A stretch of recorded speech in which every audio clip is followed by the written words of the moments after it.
আমি এবার বিয়ে করতে চাই না, তার জন্য আমি থানায় গেছি। আমি বাল্য বিবাহ করতে চাই না, যেহেতু আমার বয়স হয়নি। মেয়েটি যে সাহসিকতা প্রদর্শন করেছে, সেই সাহসিকতার একটা স্বীকৃতি থাকা উচিত।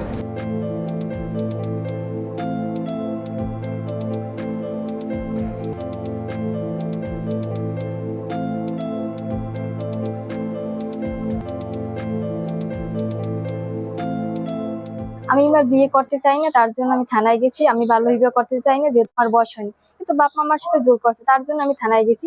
থানায় যাওয়ার পর বিয়েটা আটকাইছি। পরের দিন রাত্রে আমার সাথে অনেক খারাপ ব্যবহার করছে। তারপর আবার দ্বিতীয়বার আমি থানায় গেছি। কিন্তু দ্বিতীয়বার যাওয়ার পর কিন্তু আমার এই থানায় আবার পরে গেছি, যেহেতু আমি বান্ধবীকে চাই না যে আমি ফাঁসাইতে। এই করে আমি বান্ধবীকে বাসায় দিয়ে এক রাত ছিলাম। পরের দিন আমার সকালে আনার কথা ছিল 10টার সময়, ফোন দিয়ে বললো যে আপনাদের মেয়ে আনবেন না। তো আমি আনতে পারবো না, আমাদের একটু সমস্যা আছে, তার জন্য আমার ফ্যামিলি আনতে যায় না। পরে স্যারে আমারে বুঝে শুনে বাড়িতে নিয়ে গেছে। এবার তুমি এসএসসি পরীক্ষা দাও, তারপর কিছু একটা হয়তো করো। আপাতত তুমি এখন পর্যন্ত বাড়িতে থাকো, এখন আর তোমার কোনো সমস্যা নেই। তাই এখন আমার ভালোই লাগতে আছে। আমি চাই স্বাধীনভাবে বাঁচতে। আর আমার মতো প্রতিটা মেয়ে যেন সাহসিকতা দেখায়, আর যেন ওরা জানি বাল্য বিবাহ না করে। আমরা যারা মাঠ প্রশাসনের চাকরি করি, আমরা বাল্য বিবাহ প্রতিরোধে সবসময় অগ্রণী ভূমিকা পালন করি। জিয়ানগর প্রশাসন এই মেয়েটার বাল্য বিবাহ প্রতিরোধে অগ্রণী ভূমিকা পালন করেছে। মেয়েটি যে সাহসিকতা প্রদর্শন করেছে, সেই সাহসিকতার একটা স্বীকৃতি থাকা উচিত। মেয়েটি যাতে করে তার ভবিষ্যৎ সুন্দরভাবে গড়ে তুলতে পারে, সেজন্য আমরা চেষ্টা করেছি মেয়েটিকে পাশে দাঁড়াতে। এবং মেয়েটিকে একটা সাহসিকতা সনদ দেওয়া হয়েছে, ক্রেজ দেওয়া হয়েছে।